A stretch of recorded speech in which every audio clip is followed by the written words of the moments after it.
You wanted the best. You've got the best podcast. The hottest podcast in the world.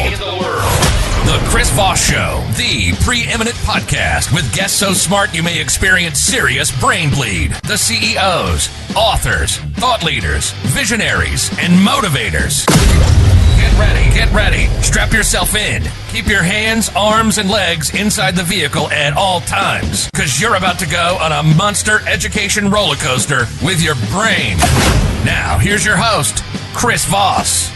Hi, folks. Chris Voss here from thechrisvossshow.com, thechrisvossshow.com. Welcome to the big show, my family and friends. Ladies and gentlemen, boys and girls, people around the world, welcome to the Chris Voss Show podcast. We certainly appreciate you guys tuning in and spending time with us. 14 years and 1,400 episodes. We got to stop saying that because in about 10 more episodes, we're at 1,500 episodes. So there you go. Make sure you're watching all the great material we're putting out, 2 to 3 episodes a day with great new minds, the most brilliant people on the show, and none of them, of course, me. That's why we have guests, folks. Go to goodreads.com/Chris Voss, youtube.com/Chris Voss, linkedin.com/Chris Voss, and we're over on that new Threads is the official Chris Voss, or Chris Voss official, the Chris Voss Show, and you can find us on TikTok as well. We have 2 amazing authors on the show. I'm excited to talk to them today because we're going to be talking about leadership and some of the masterful things that people have done with the way we train our military. I've always been intrigued by this because when you see other militaries operating in the world, or quote-unquote militaries, what was the joke that I believe our head of defense said recently, that Russia, turns out Russia used to be thought of as the second best military in the world, and turns out they're the second best in Ukraine. I thought that was a pretty good joke. They are the authors of the newest book that comes out July 11th, 2023, Lead Like a Marine. Run towards a challenge, assemble your fire team, and win your next battle. John Warren and John Thompson are going to be on the show today. We're going to be talking to them about their amazing book and went into it. John Warren is a former USMC captain and entrepreneur and community leader. He is the co-founder and former CEO of Lima One Capital, which he launched in 2011 and sold for 9 figures in 2019. He is now the CEO of a new startup, Gem Mining. John Thompson is a retired USMC Master Sergeant. He is the co-founder and former CEO of Lima One Capital and is currently COO of Gem Mining. Both Warren and Thompson were infantry Marines decorated for valor while serving together in Ramadi, Iraq. Do I have that right? That's it. There you go. I've never been there, but I have it on my bucket list. It's a place you'll never forget. I'm sure. Both authors live with their respective families in Greenville, South Carolina. Welcome to the show, gentlemen. How are you? Doing well. Great to be with you, Chris. There you go. Now calm down just a little bit. We need to take the show down a little bit there. There you go. So welcome to the show, both of you. Give us your .coms. Where do you want people to find you on the internet, please? You can go to leadlikeamarine.com and find all of us there, info on the book, pictures, videos, pretty much everything's there. Mr. Thompson, anything you want to jump in here with? No, I mean, .com? John and I have the same website, but we're also on social media, Lead Like a Marine, with Facebook and I think Twitter also. So there you go. So is this your guys' first book? This is our first book. There you go. A lot of people think Marines can't read, so we decided to write a book. That's not true. We love Marines. Marines are, I grew up reading books about the Marines in the World War II theater, and the astounding stories that I would tell about how they would take beaches. And sometimes if you were in the first 1 or 2 waves of landing on the beach, you knew your body was probably going to be used as cover. And, as a wave, you weren't going to make it. The immense amount of bravery and power behind the Marines and what is done and the sacrifice they made are extraordinary to our country. So give us what motivates you want to write this book about leadership and using the sort of mantra of the U.S. Marine Corps? Well, I think we wrote the book. I mean, both of our wives encouraged us to write down all of our military stories in Ramadi. And, like you said, the Marine Corps has an amazing legacy. And I know that Top and I, when we were in Ramadi, we always tried to live up to the legacy of the previous Marines because they set an unbelievable example for us. But we ultimately wanted to write it because when you look across all different spectrums, different industries, religion, politics, business, there's just a vacuum and a deficiency of good leadership. Mm-hmm. And we thought we had learned a lot of lessons in the Marine Corps, applied them to business, and that's really why we wanted to share them with everyone and improve society. There you go. We talked in the pre-show. I mean, I've always been really amazed the more I've learned about, and I was a kid, I studied Eisenhower. Who else did I study? Patton. I studied, who was the great theater of war in Korea? It was late World War II and then Korea. MacArthur, yeah. I used to love reading the books, and I built all these, the model ships as a kid. And so it was interesting to read, I think, what was this the book about John F. Kennedy and his PT days and stuff like that. So I was always enthralled by it. Lead like a Marine, why did you choose that title, and what makes that such a powerful thing, running towards challenge, assembling a fire team, and winning the next battle? I'll throw that out to either of you.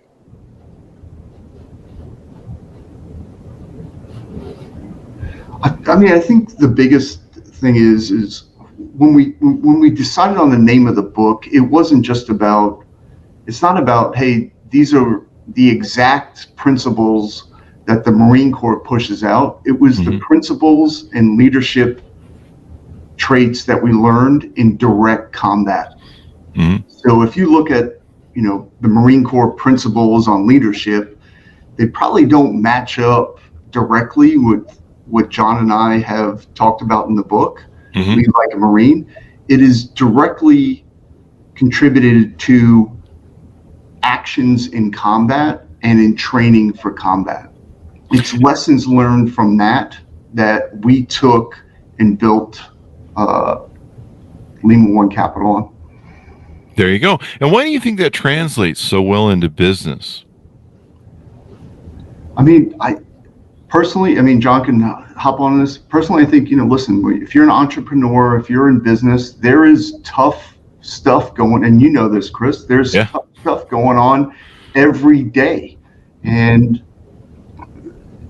when we look at it, and when we looked at what happened to us in Ramadi, and we talk about this in the book all the time, it was easy to translate that and take that back to building a company and building those core values, building a culture. It's amazing. And I think it's not only just building a company when it comes to this book, it could be a nonprofit organization. It could be a church. It could be your family. It's just things like being blunt and honest. Right? So just being, hey, if I'm screwed up, if I'm messed up, John's going to tell me. And I want to be told that, right? If there's a problem, I want to resolve that and fix it. There you go. I think the title for us means so much too, but I think being a Marine means so much to Americans. One of the few categories that people still think highly of institutionally are small businesses and the military. And both of our backgrounds equate to both of those industries. And I think lead like a Marine, everyone wants to aspire to be that guy or female in the military, in the dress blues. They have these ideals, and those traits talked about core values. That's the most important thing that we have experienced in the Marine Corps and in business. It really all comes down to core values. And we talk about that in the book by telling a lot of cool stories from hiring a former Marine who we met as a bartender, who has an unbelievable background, but no background in finance, and we trained him. We hired another, Courtney Newmans, who was a UGA football player who had lost his mom early in life and was raised by his dad. Again, no finance background, but the right core values. And I think that is what's important in success, and that doesn't matter what industry you're in. There you go. I would agree. Since 18, I've been running companies, and business is war. It really is. Life is war. Life is a battle for survival when it really comes down to it. You're fighting disease. You're fighting, people texting in their cars as they're going by you. It's a war sometimes, I don't know about you guys, but I'm 55 now. I wake up every morning. It's a whole new war to just get to the coffee machine and get, body parts to move, So, in business is war. It's survivalship. You've got competitors that are cutthroat. You've got people that want to put you out of business, and you've got your family behind you. You're defending something, just like our military defends the values of our country and freedom, et cetera, et cetera. And it is in fact a war. And I think that's why leadership principles that are taught in our military are so important and translate so well, because I've just been enthralled by them. The more I've had authors like yourselves on the show from the military and study what goes on, and then of course, like I mentioned earlier, you see other militaries and how they perform, and a lot of it because of their structures they use and whether or not their front lines empowered to be able to make decisions, and it makes all the difference.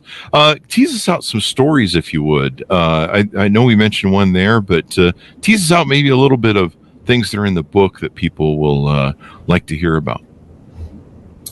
Well, I think one of the things that makes the book special is the fact that a lot of people are familiar with the military principles. A lot of people are familiar with the business principles, but very few military personnel have come out and sold a company for 9 figures after starting it from scratch. So I think one of the unique things about our book is that we talk not only about the military traits and characteristics, but we've already applied them to business, and we know that they're successful.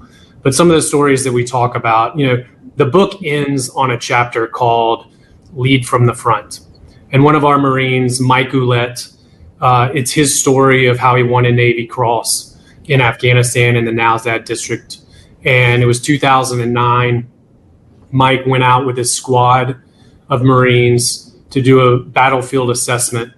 They had shot a Hellfire missile at a Taliban position, and they sent out Mike's squad to go inspect the damage. And while he was out there, he was patrolling, and Mike was one of the few Marines that actually, as a squad leader, he was point man, and he was out in front to protect his Marines. And Mike stepped on an IED and lost both of his legs. Jesus. And, none of us on this call can really understand what that means and what he went through. But ultimately, he showed so much courage. And we conclude the chapter on, hey, lead like Mike Ouellette. And what he did, he lost his legs. They put, they tried to stop the bleeding, put tourniquets on both legs. And while he was still bleeding, he stayed in the fight the entire time. The squad was ambushed by 50 to 100 Taliban fighters.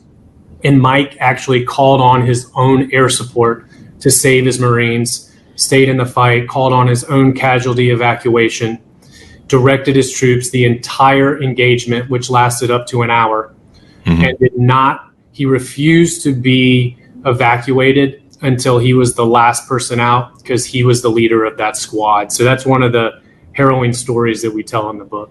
Wow. I mean, that's extraordinary. And the Marines have a history of being the lead for the spear, I think, for the U.S. military.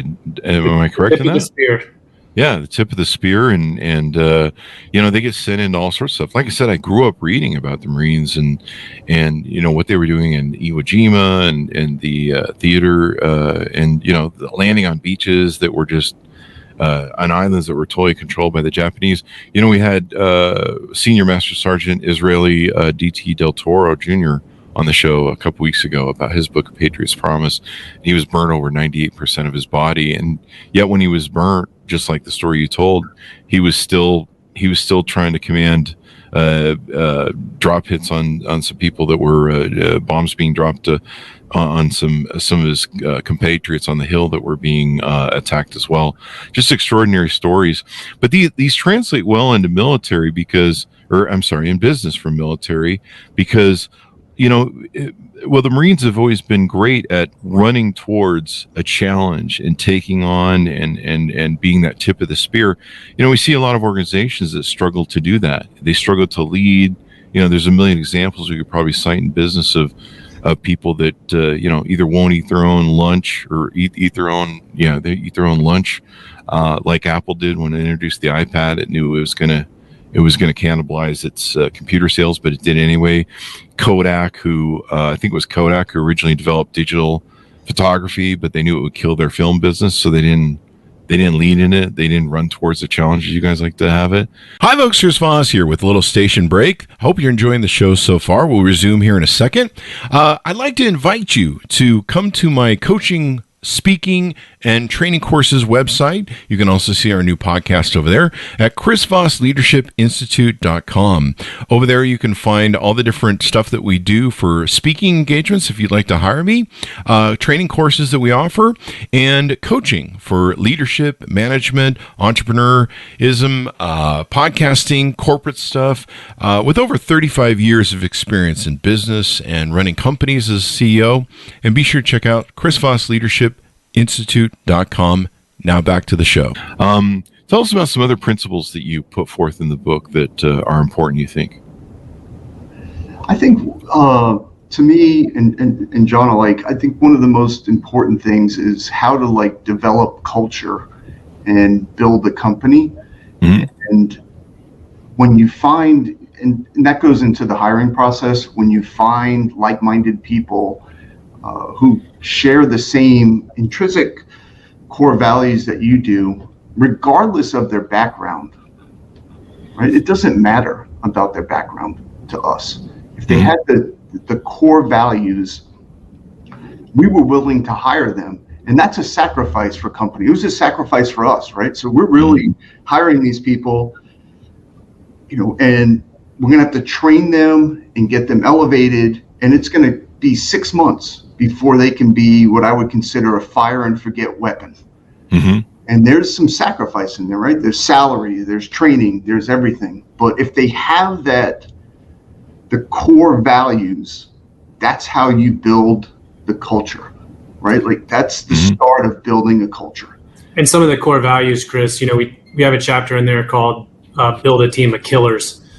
And some people have gotten offended by that term. But when we talk about killers, we talk about killer performers. Mm-hmm. And if you're too soft, people outside are too soft or too woke to appreciate that, then they probably shouldn't read the book.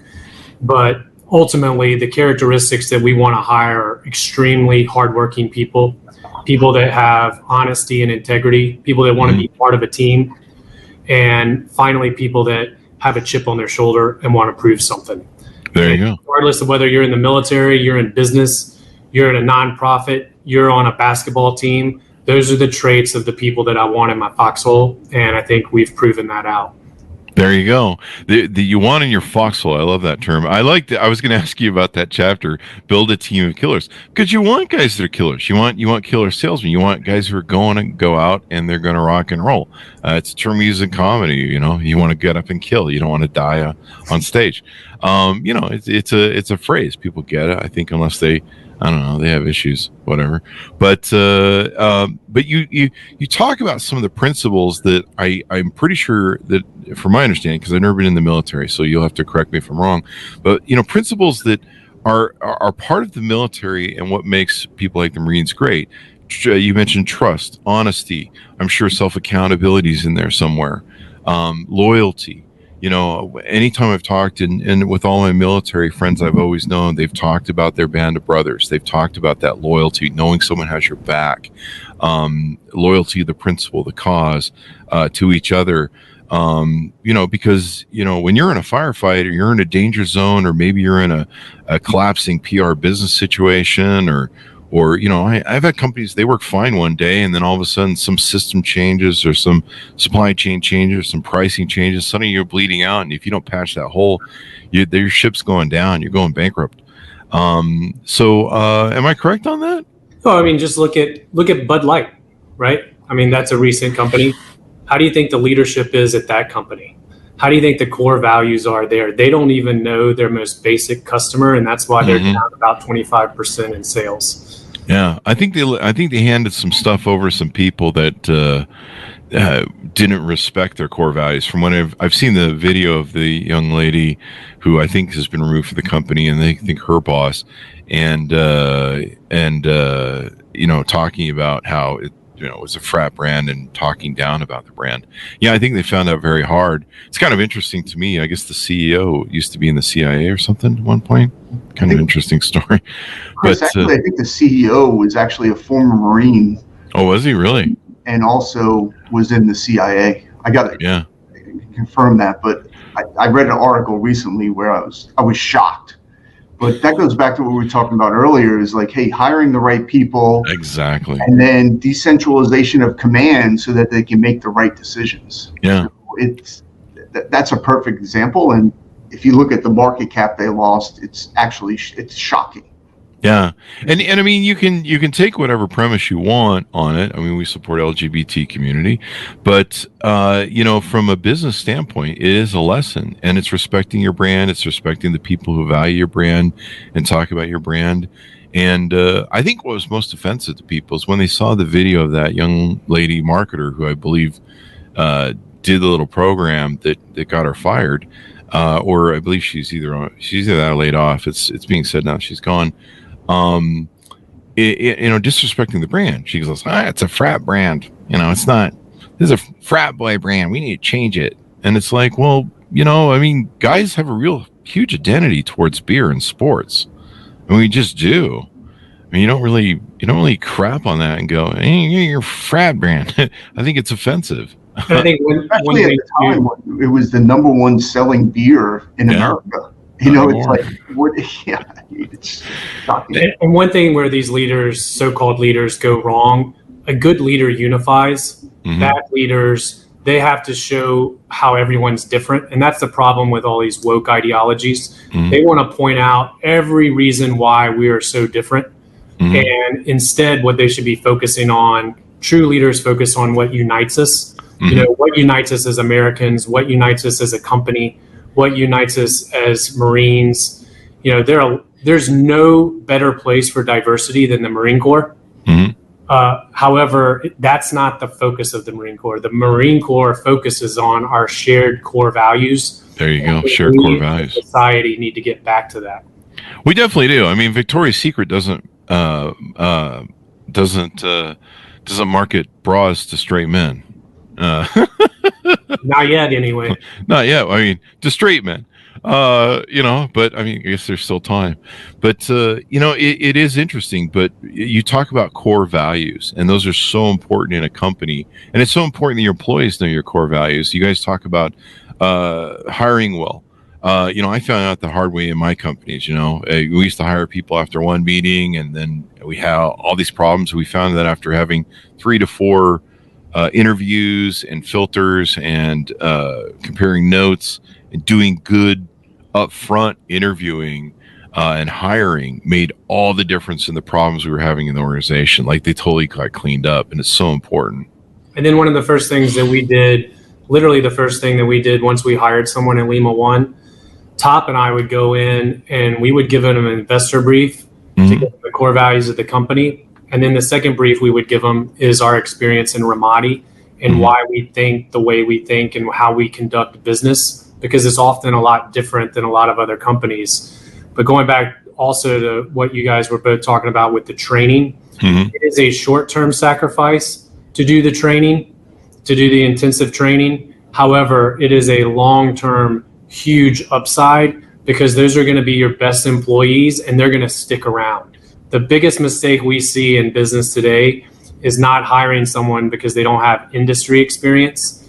So, for example, they won't hire someone straight out of college who is very capable to learn how to be an underwriter. They want someone that's been job hopping for the past 12 years and been at 10 companies, because they say, well, that guy has experience. And we were just totally opposite. We focused on the core values and the competencies, and we knew that training would take care of the rest. It's kind of like the Marine Corps. No one goes in. Think about the Marine Corps if they had the idea of, we're not going to bring anyone in who doesn't have combat experience. Yeah. I mean, you got to.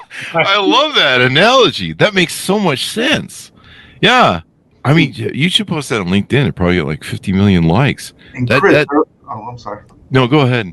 No, Chris, early on when we were trying to raise capital and, go through the process of really building the company, expanding it, we would get criticized on that from Wall Street bankers and investment bankers. Like, hey, why don't you have a 55-year-old woman who is running your underwriting department? And it's like, our response was like, we're not going to change that. And that's how you guys did it. And that's what everybody does. Mm-hmm. We're doing this a different way. And it was a struggle early on trying to raise capital. Really? Because we didn't have that experience. We had a hedge fund, Chris. We were they'd done all the underwriting, due diligence on the company to write a huge check. We were at dinner and they said, hey, we love your company. We love all the loans that you originate. They're all performing great. However, we don't like that your underwriters don't have experience. And then they said, because of that, we're just not going to do a deal with you. 6 weeks later, after they had toured the country of our competitors, they came back and said, we'd love to do a deal with you. And then 1 year later, Top and I almost fell out of our chairs when we were with that same hedge fund and we were around a bunch of people, and the CEO of that hedge fund said, one of the things that we love about Lima One is their hiring practices. Mm-hmm. They hire people based on core values and core competencies. So, people can change, and that's an example of it. So what do you guys, what are some factors you guys look for in core competencies when you hire? I with my companies, I found that for our sales company, hiring people who were taught sales in college would never work out. But hiring guys off the street who'd done car sales and other things like that in the hardcore sales business, they learned, the old fashioned way. Those guys were great salesmen. What are some of the core competencies you look for? Chris, I think it's stuff. Ultimately, the core competency is stuff that I can't teach you. Mm-hmm. I can't teach you to show up to work on time. I can't, I can't teach you that. I can't teach you to work hard. I can't teach you to be part of a team. I can teach you to underwrite a loan. I can teach you to probably film your podcast. Mm-hmm. But I can't teach you to show up. So those are and I can't teach you during tough times, not having the drive to push through. Yeah. And we look for things like that. And then I can teach you everything else. Yeah. I really can. And so can you. Yeah. Work ethic is hard to teach. If you don't have it, No, hard to develop. It's hard to develop. And, we talked earlier, John and I, a lot of the core competencies, hey, how do I know about hard work? Because I watched my dad work his ass off. Yeah. Right. And those are the things that it's hard to teach or almost impossible. Yeah. And one of the best hires we made, one day I was sitting in my office, we had tried to hire our first salesperson. So you're talking about hiring a salesperson. Top comes in my office and he says, I've got the perfect guy and you're going to love him. He's a football player. I said, what kind of football player? He said, an SEC football player. And it ended up being Courtney Newman's. And we sat down with him. He had applied. He was a former Georgia player, relatively no sales, recent grad. But we sat down with him at dinner down in Atlanta at Ted's Montana Grill, I still remember. And we liked Courtney Newman's immediately and wanted to hang out with him. So, who's going to be good at sales? Someone that people want to hang out with, right? He's not super intrusive. He's not overly aggressive, but people just genuinely like him and they genuinely trust him. And Courtney probably today makes more money at Lima One Capital than anyone because he's so successful as a sales guy. Yeah. Plus he can tackle with sales. Hey, you don't want to mess with a Georgia fullback, right? There you go. Hey, you should hire that Tom Brady guy here. He's looking for work. Anyway, that's what I hear. So this is really important, and you bring up a good point because I see and talk with a lot of recruiters on LinkedIn and different things. And you mentioned earlier in the show, these guys that it's almost like they kind of want bots more that hey, are they good at just hopping job to job, and almost like people that they're just going to keep their head down, do the job, show up, and they're dependent upon the thing. I remember when I was young and I started my first company, and then things were working out because evidently construction isn't good in winter. Who knew with cement and stucco that it doesn't stick as well in winter. And so I was looking for work at different places, and I remember I looked for spare work at a rent-a-center. I think it was a rent-a-center or one of those furniture renter places. And I was actually sitting with the owner, and he goes, hey, what are you hoping to do with your life here? Blah blah blah. And I said, and he told me his story, and I go, God, I want to grow up. I want to be like you, man. I want to own some companies, do some stuff. And he said to me, I'll never forget. He goes, well, I got to be honest with you. Sound like you just want to go be an entrepreneur and become like me, and this probably is going to work out for us because we want a guy who, is just going to, I don't know, cross the T's, dot the I's, and yes, sir, no, sir, blah, blah, blah. And so it's probably not going to work out here. And I thought, that seems a really dumb thing because, I know people that have built major companies. I know there's the Maxwell, I forget his first name, but Maxwell, he wrote a lot of leadership books. One of his best friends is John Maxwell. His second in command in his company, who's probably taking over now, I believe, has been with him for 30 years, and yeah, he can run the company. But there's a guy that ends up being like the thing, and we have this kind of weird thing in the hiring field, in the business field, where they just almost want to hire bots per se, as opposed to people who want to lead. Well, I would say the people that want to hire those bots are probably bots themselves. And I mean, we want people that want to take a new division and grow it. Double. Yeah. I mean, we doubled Lima One Capital every single year we were there, and that's hard to do. And you can't do that without great employees, and we had those. And you need to, as a leader, this is one of the most important things. You need to be preparing leaders inside of your organization to move up through the ranks, and of course, through those filters, become your next CEO.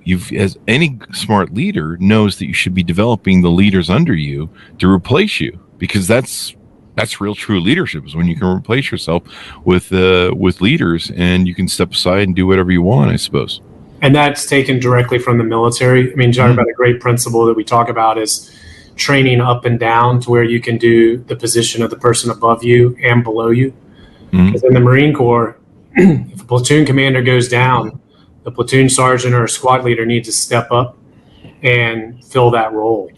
And I think the best, Collins talks about this in Good to Great. Level 5 leaders, they're ones where the organization is so well run that when that leader steps away or leaves, the leaders below step up, and that company runs just as great as it did before.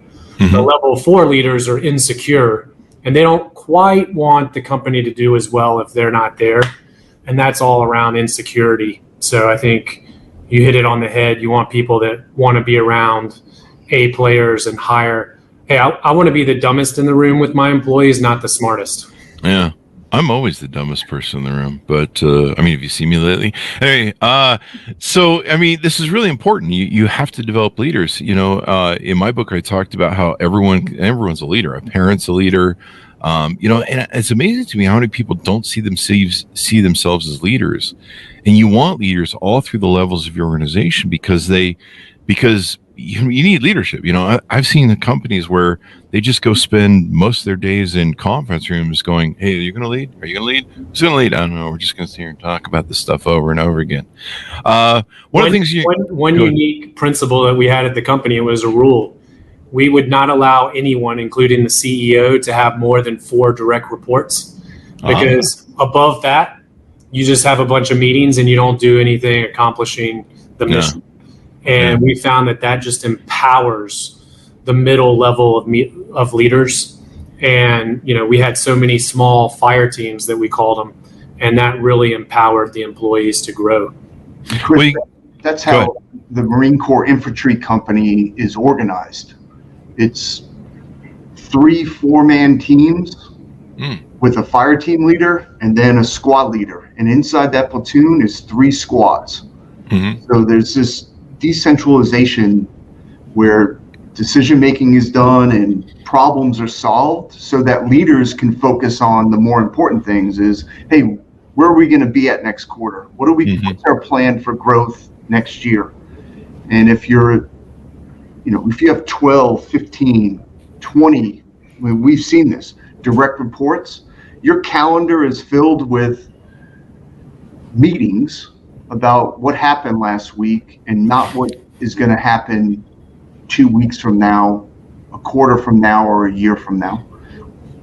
And maybe in the sequel of the book, I can tell you how successful I've been implementing this early. I have 3 young kids, 7, 5, and almost 4. I'm trying to get my oldest to be the Fireteam leaders of his 2 siblings. There you go. So, I think it's never too young to start the leadership training.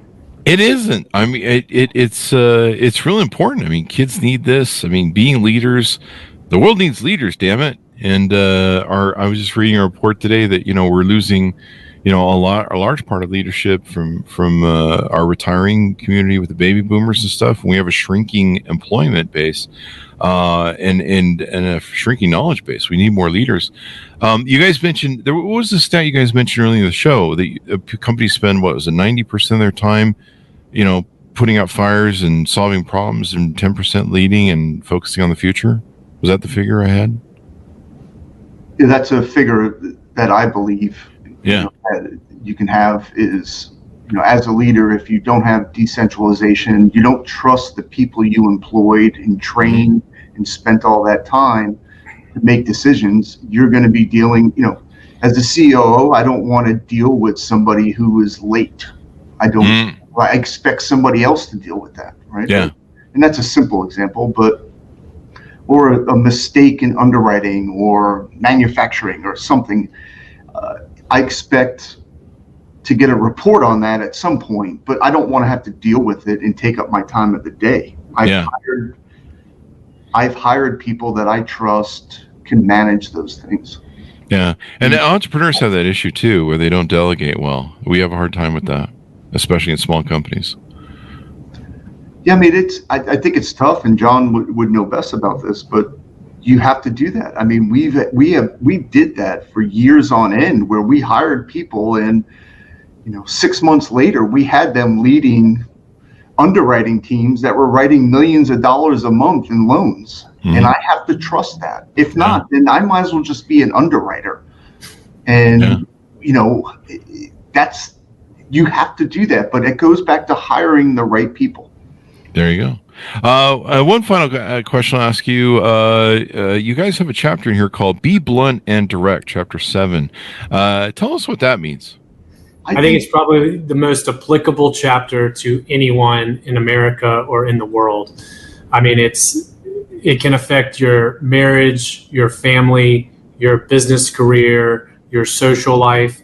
That if you literally just are blunt and direct with people and tell them what you're thinking, any problems that you have, the positives, the negatives, but you're just honest about it, and you let the person know that you're coming from a position of love and care, that it will really impact the relationship.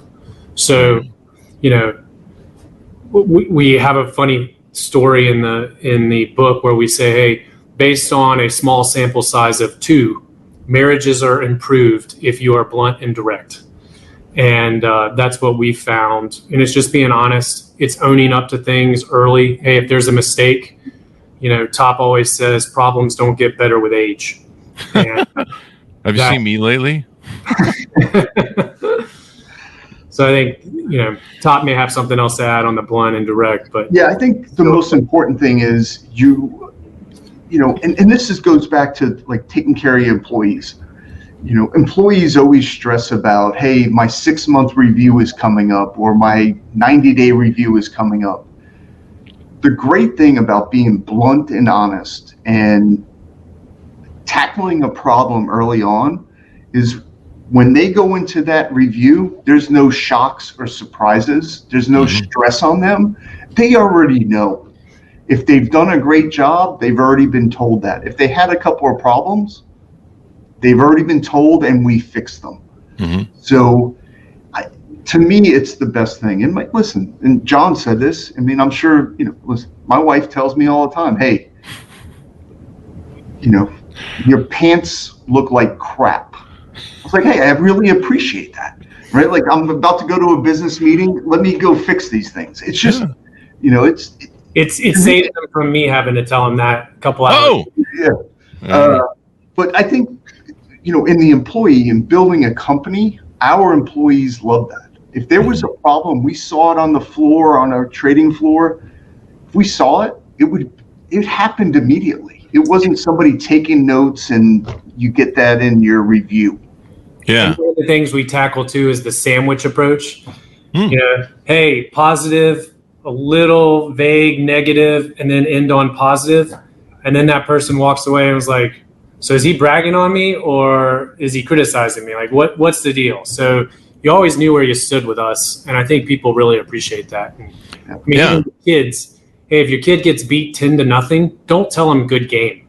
Yeah. You know, tell them, hey, you guys got smoked, but I'm really proud of you for trying so hard and continuing to fight, even though you were down 10, right? Like the kids know, no one's more blunt than a kid, right? That's they true. have no filter. You go to certain situations and your kid says something, you're like, no, don't say that, please. But he's just being honest. But it seems like in today's society, we're not supposed to be that. And I think we need to return to that.